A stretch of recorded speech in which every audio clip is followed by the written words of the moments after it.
12th science regular batch new syllabus thermodynamics आपण बघत आहोत। त्या थर्मोडायनामिक्स मधला मेन शेवटचा भाग अत्यंत महत्त्वाचा क्वेश्चन हेस लॉ आपल्याला आता बघायचा आहे। हेस law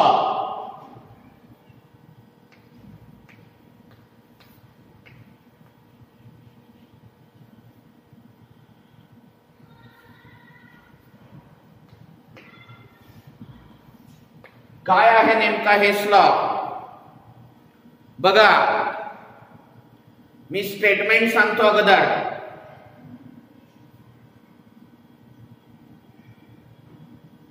The change in enthalpy of a chemical reaction is the same काय स्टेटमेंट सांगतो मी हेस लॉचं। The change in enthalpy in a chemical reaction is the same whether the reaction takes place in one step or number of steps.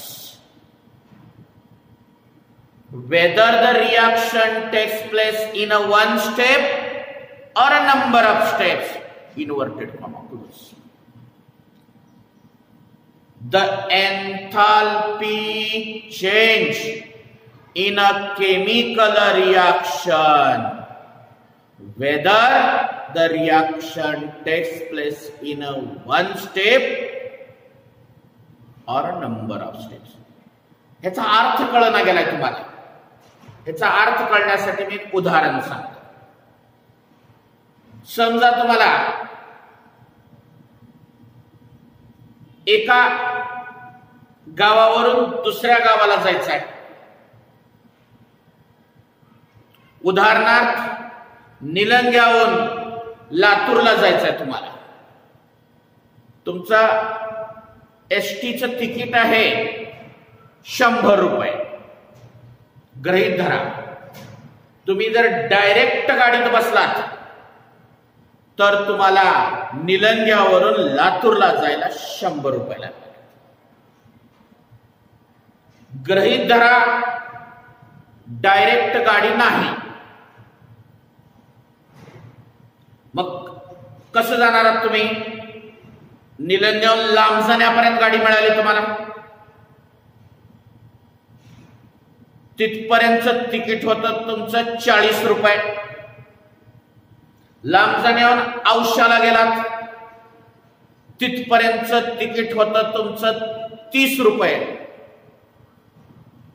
औशाहून लातूरला गेलात, तिथपर्यंतचं ticket होतं 30 रुपये। Direct गाडीने गेला असतो तर 100 रुपये खर्च आला असता तुम्हाला। तेच जर तुम्ही गाड्या बदलत गेलो, निलंग्याहून लांब जाण्याला उतरलो, लांब जाण्याहून औशाला, औशाहून लातूरला, असं गाड्या बदलत गेल्यामुळं तुम्ही जाणारात तिथंच, पण टप्प्याटप्प्याने चाललात तुम्ही, तर तुमचे पैसे किती गेले बघा बरं। निलंगा ते लांब जाण्यात 40 रुपये तिकीट होतं, लांब जाण्याहून औशाला 30 रुपये तिकीट होतं, 70 रुपये झालं।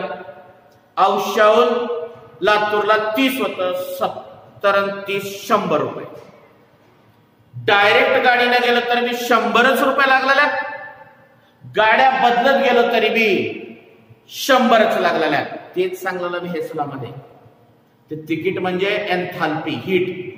The change in enthalpy of a chemical reaction is same whether the reaction takes place in one step, direct गाडी, or number of steps, लांब जाणा, औसा, लातूर, उतरत उतरत जरी गेलो, डायरेक्ट गेलो तर मी 100च रुपये लागलेले आहेत, टप्प्याटप्प्याने गेलो तर मी 100च रुपये लागलेले आहेत। याला हेस लॉ म्हणतात।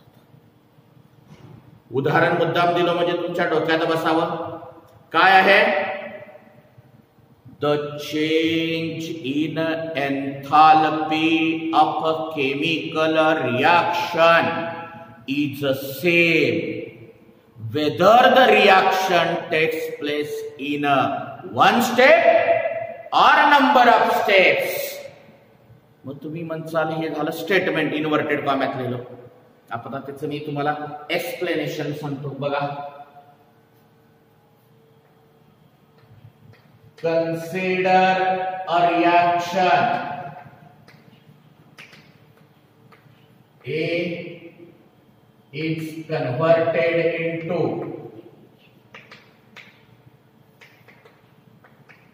D.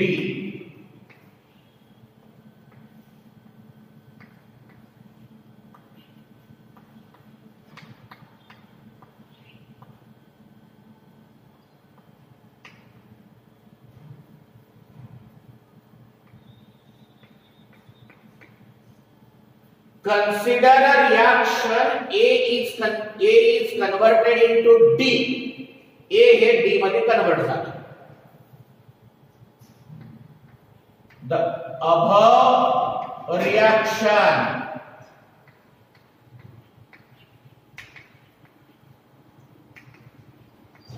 taking place in a number of steps. काय सांगा हीच रिएक्शन. आता हे मी A to D म्हणजे नेलं घेऊन डायरेक्ट लातूरला. आता मी गाड्या बदलत जाणार. A is gives raised to B del H1 बरोबर minus Q1 किलोजूल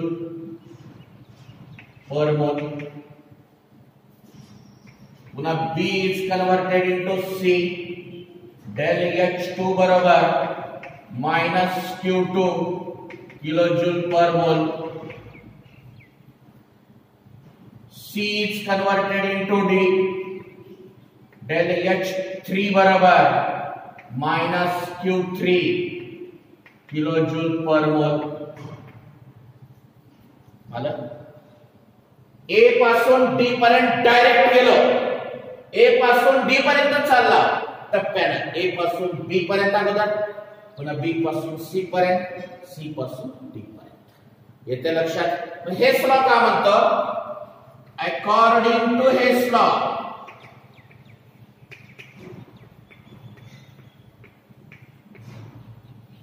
का म्हणतो del H is equal to del H1 plus del H2 plus del H3. म्हणजेच काय minus Q is equal to minus Q1 plus minus Q2 plus minus Q3. आणि हे law काय म्हणतो? हे Q1 Q2 आणि Q3 ची जरी तुम्ही ऍडिशन केलं तर सेम आहे. म्हणजेच काय minus Q is equal to minus Q. बरोबर. मायनस Q is equal इथं लिहिणार the change in enthalpy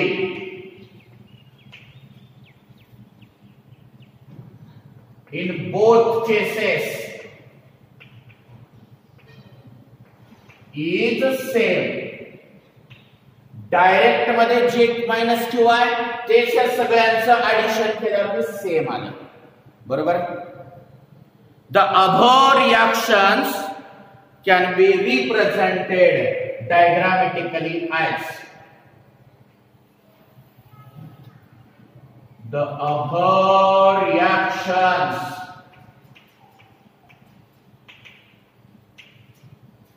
can be represented diagrammatically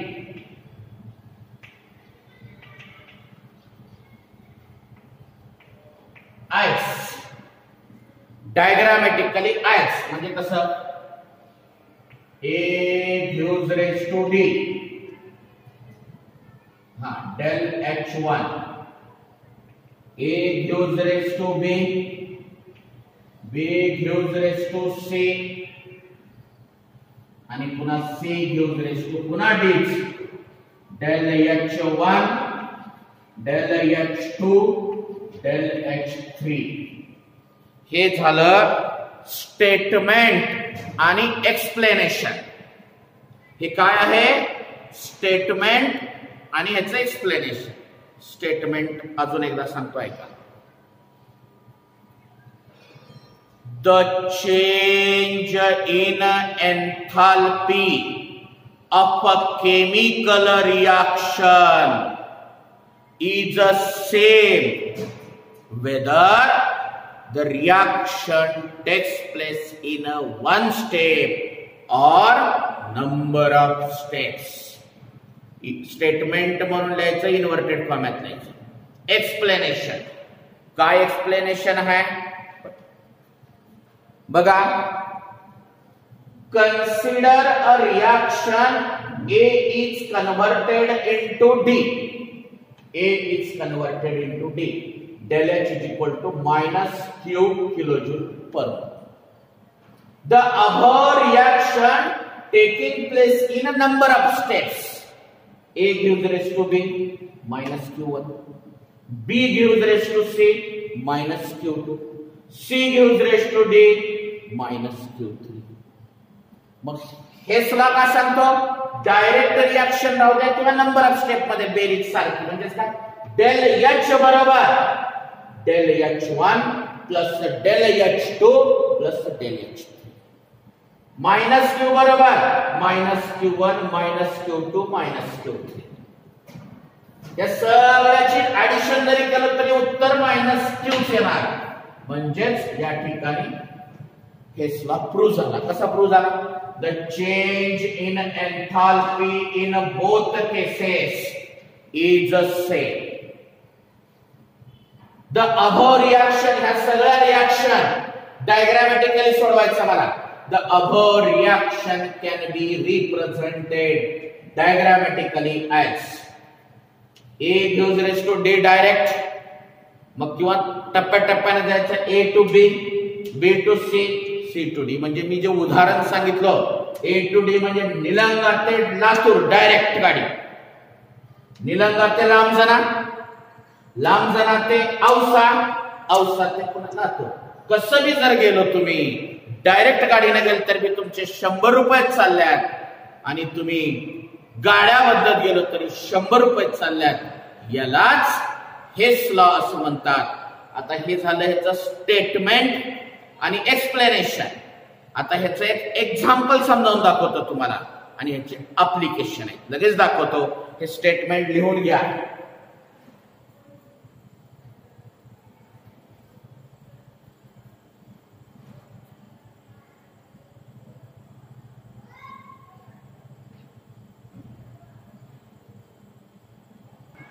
example बघू हेस लॉचं.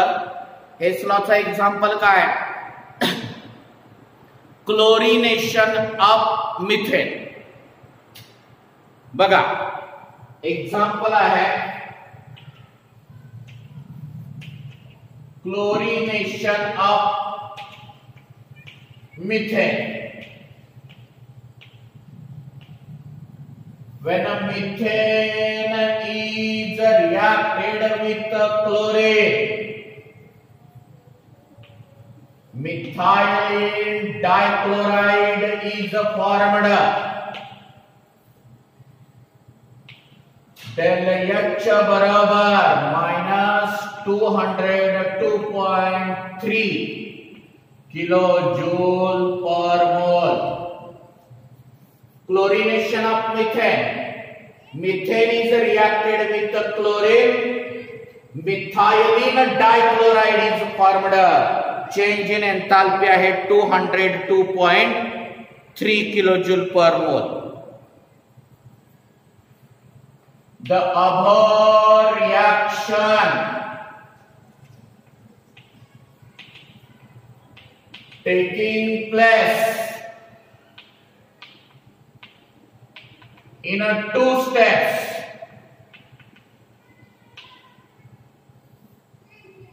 Number 1, methane is reacted with the chlorine, methyl chloride plus HCl.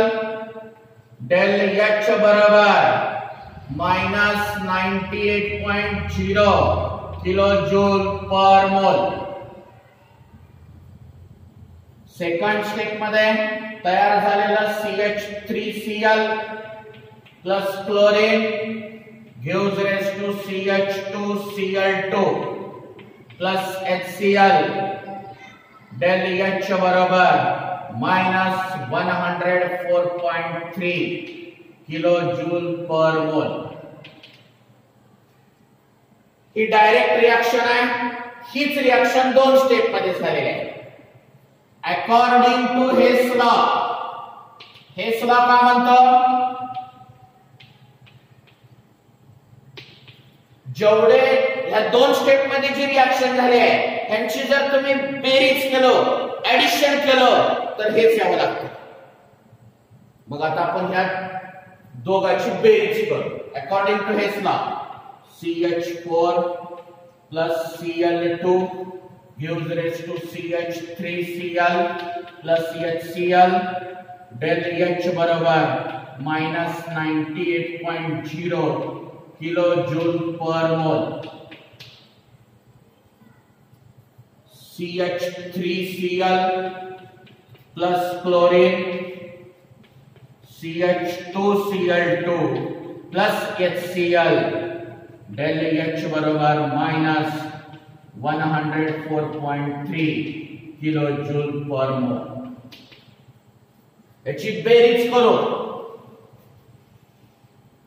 जसं आपण equation algebraic इक्वेशनची बेरीज करतो तसा. कसं बघा, हे CH4 आणि CH3Cl बेरीज होत नाही तशाच तसं. CH4 plus CH3Cl plus Cl2 plus Cl2 2Cl2. CH3Cl आणि CH2Cl वेगवेगळे आहेत. CH3Cl plus CH2Cl2 plus HCl plus HCl 2HCl plus del H बरोबर इथे बेरीज करा. 0.3 8 आणि 4 12 ला 2 हातचाला 1 9 1 10 ला 0 हातचाला 1. जसं इक्वेशन मध्ये दोन्हीकडे काय सारखं आहे बघा बरं. CH3Cl आणि हे CH3Cl सारखं आहे, कट झालं. आता काय उरलंय बघा बरं. CH4 plus 2Cl2 gives rise to CH2Cl2 plus 2HCl. del H बरोबर -202.3. या दोघांची बेरीज केल्यावर जे उत्तर आलंय तेच उत्तर डायरेक्ट रिएक्शन आहे का बघा बरं. CH4 CH4 2Cl2 2Cl2 CH2Cl2 2HCl. del H बरोबर -202.3. रिएक्शन एका स्टेप मध्ये होऊ द्या किंवा 2-3 स्टेप मध्ये होऊ द्या, त्या 2-3 स्टेपची जरी बेरीज केलं तर ती बेरीज ते ऍडिशन डायरेक्ट रिएक्शन एवढंच येतंय. यालाच हेस लॉ म्हणतात. तर बघा एक्झाम्पल लक्ष द्या. Chlorination of methane direct step. Methane 2Cl2 CH2Cl2 del H -2. Above reaction Worli taking place in 2 steps. पहिली स्टेप दुसरी स्टेप. हेस लॉ कसं अकॉर्डिंग टू हेस लॉ काय म्हणतात, जेवढ्या स्टेप आहेत तेवढ्याची बेरीज करू. 1 आणि 2 चं ऍडिशन केलं. CH4 CH3Cl Cl2 Cl2 2Cl2 CH3Cl CH2Cl2 HCl HCl 2HCl ही सगळ्याची बेरीज.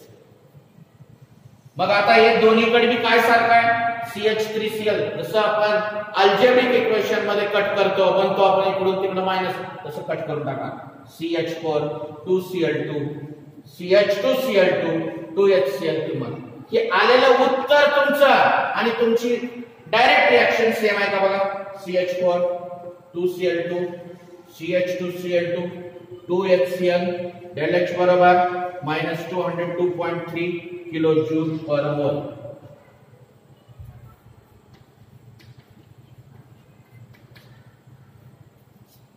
हे झालं तुमचं हेस लॉचं स्टेटमेंट, एक्सप्लेनेशन आणि एक्झाम्पल. आता राहिले ऍप्लिकेशन. हे अगोदर व्यवस्थित लिहून घ्या.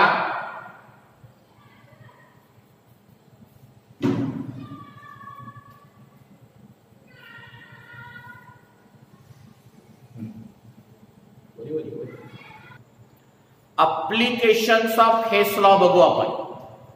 काय अप्लिकेशन्स आहेत हेस लॉचे बघा. It is useful to calculate the change in enthalpy of the reaction which do not take place directly. जी रिएक्शन डायरेक्ट होत नाही त्या रिएक्शनला हेस लॉ उपयोगी पडतो. कसं? उदाहरण सांगतो मी तुम्हाला. दुधापासून तूप बनतंय. डायरेक्ट दुधापासून तूप बनतंय का? नाही. दुधाचं दही, दह्याचं ताक करून लोणी आणि त्या लोण्यापासून तूप बनते. म्हणजे दुधापासून तूप बनणं ही डायरेक्ट रिएक्शन आहे का? नाही. अशा वेळेस काय करणार तुम्ही? दुधाचं दही व्हायला किती एनर्जी लागली? ΔH1. दह्याचं लोणी व्हायला किती लागली? ΔH2.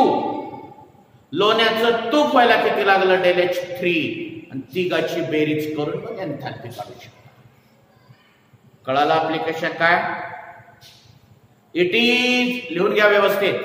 It is useful to calculate the change in enthalpy of a reaction which do not take place directly.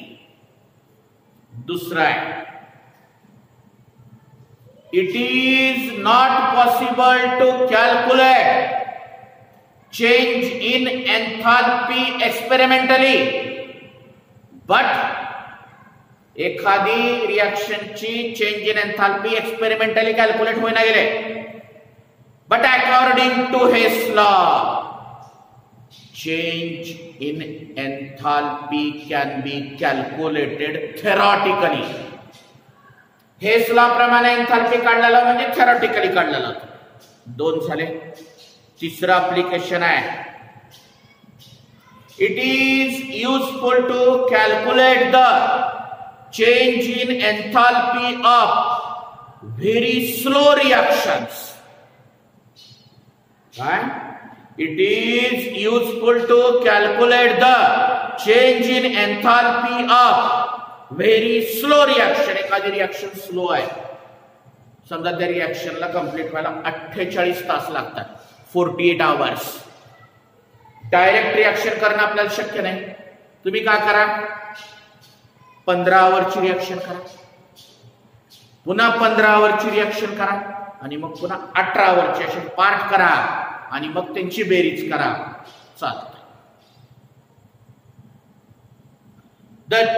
It is useful to calculate the change in enthalpy of a compound from its element. It is useful to calculate the change in enthalpy of a compound from its element. Next, it is useful to calculate calorific value of fuel. प्रत्येक फ्युअलला एक calorific value असते. Fuel म्हणजे कोणते? Petrol, diesel, kerosene, LPG gas. यांची कॅलोरिफिक व्हॅल्यू आपल्याला हेस लॉने काढता येते. एंट्रन्स साठी हे सगळं. It is useful to calculate the calorific value of a fuel. पुढे आहे, bond energy can be calculated. Enthalpy of combustion can be calculated. Enthalpy of transition can be calculated. And enthalpy of hydration can be calculated. शेवटचे 4 सांगतो. Bond energy can be calculated. Enthalpy of combustion can be calculated. Enthalpy of transition can be calculated. आणि enthalpy of hydration can be calculated. असे जवळपास 10 applications तयार होतात. अजून एक राहिलं वाटतं. झाले. तर हे आहेत अप्लिकेशन. आज हेस लॉ मध्ये काय काय बघितलं आपण? हेस लॉचं स्टेटमेंट, एक्सप्लेनेशन, एक्झाम्पल आणि अप्लिकेशन. हा मोठा प्रश्न विचारला तरी हे सगळं व्यवस्थित तुम्हाला लिहून घेता आलं पाहिजे, लिहिता आलं पाहिजे. ओके, आज आपण इथेच थांबू. आता एक व्हिडिओमध्ये थेरी संपत्ती आपली सगळी, आणि मग थेरी भाग झाला की तुम्हाला प्रॉब्लेम पण घेणार आहे मी, प्रॉब्लेम पण घेणार आहे. मग हा चॅप्टर संपेल. मग झाल्यानंतर ह्याच्यावरले एंट्रन्सचे व्हिडिओ आपण एंट्रन्सची तयारी करून घेऊ. एंट्रन्सचं थेरॉटिकल काय काय विचारतंय, एंट्रन्सचे प्रॉब्लेम कसे विचारतात, हे सगळं डिटेल एक एक चॅप्टर आपण बोर्ड प्लस एंट्रन्स कंप्लीट करायचं आहे आपल्याला. ओके, इथेच थांबू आपण.